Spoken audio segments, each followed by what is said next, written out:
Hey, True Badger Token. Nice to see you again today on this wonderful Thursday. Doug and I are here to bring our daily update on nSights DeFi token. And here we are again, Doug. It's nice to see you. Is it Groundhog Day or I what? feel like it, yes. All right, guys, let's dive right in here.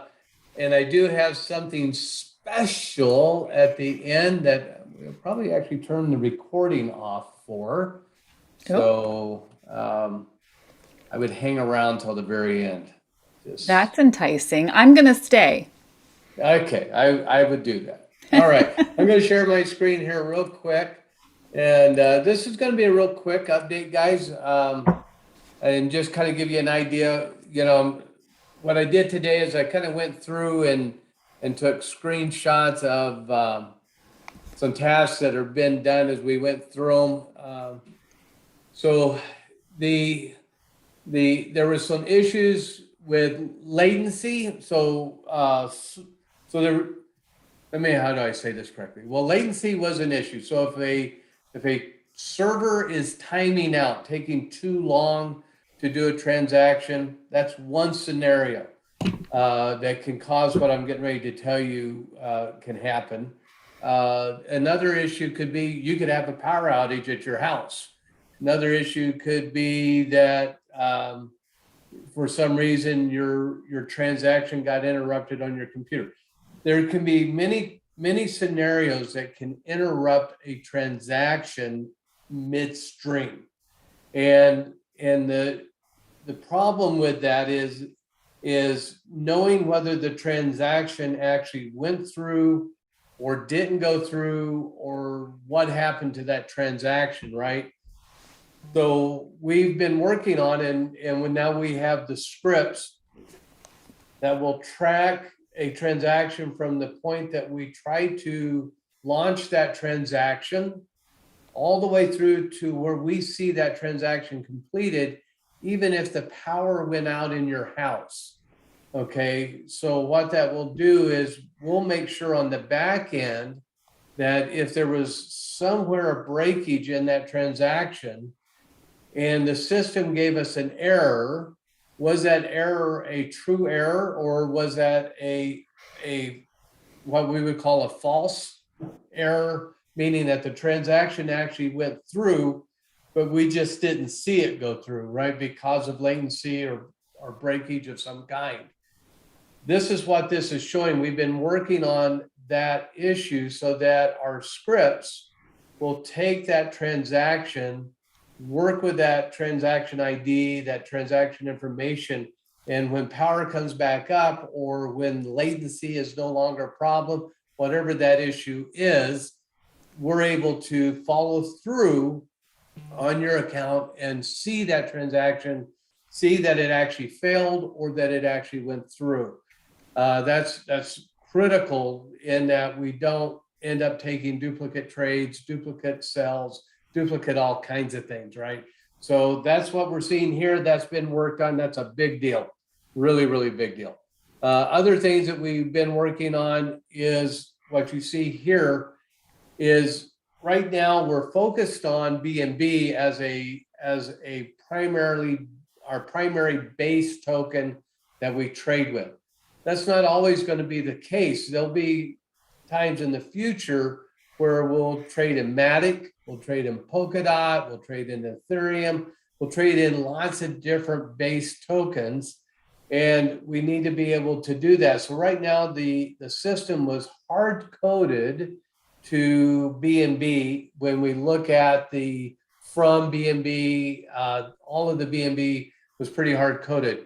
We're now working and beginning, as you see here, is to make it more dynamic and not just dependent on BNB. Even though we may not use that right away, I don't want the code to be stuck to BNB, because when we go out to other chains and we begin to move that direction, I want us to be able to be flexible in that. So they've been working on that. We're getting close on that.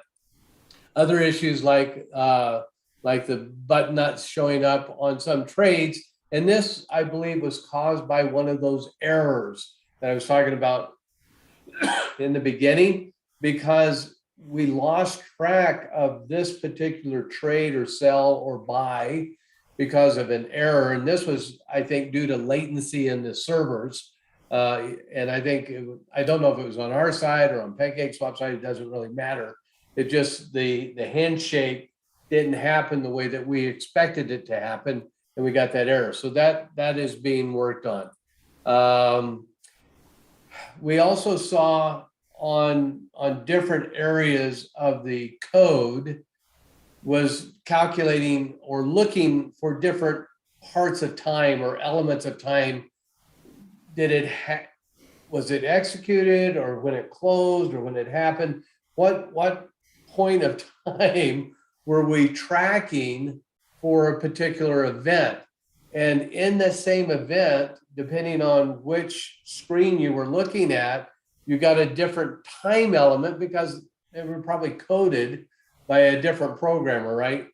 So we needed to sync all of the time elements to make sure that when I went from looking at it in closed or sales transactions or a different place within the system, that I was looking at the same time elements the same way. So that, I believe, has been fixed. That's been worked on or in the process of being done. Signatures on the documents were having issues. I think that is done, which is a big deal, so that everybody can get signed in and get signed up.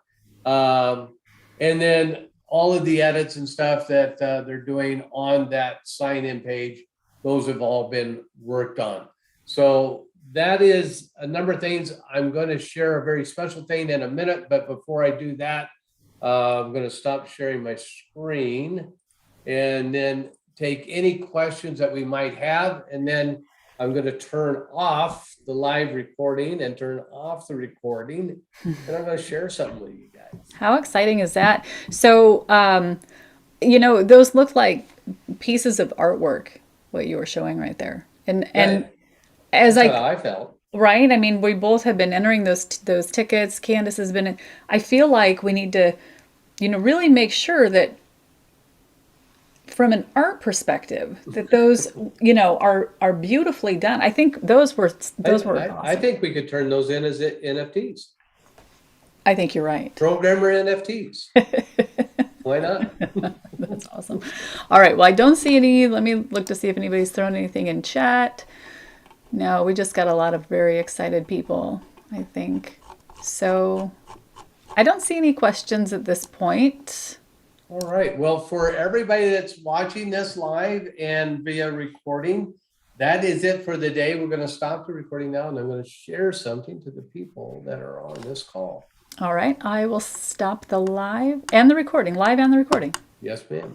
All right, guys. We'll be back live tomorrow at 11 a.m. for your daily update, and we'll see you then on the live.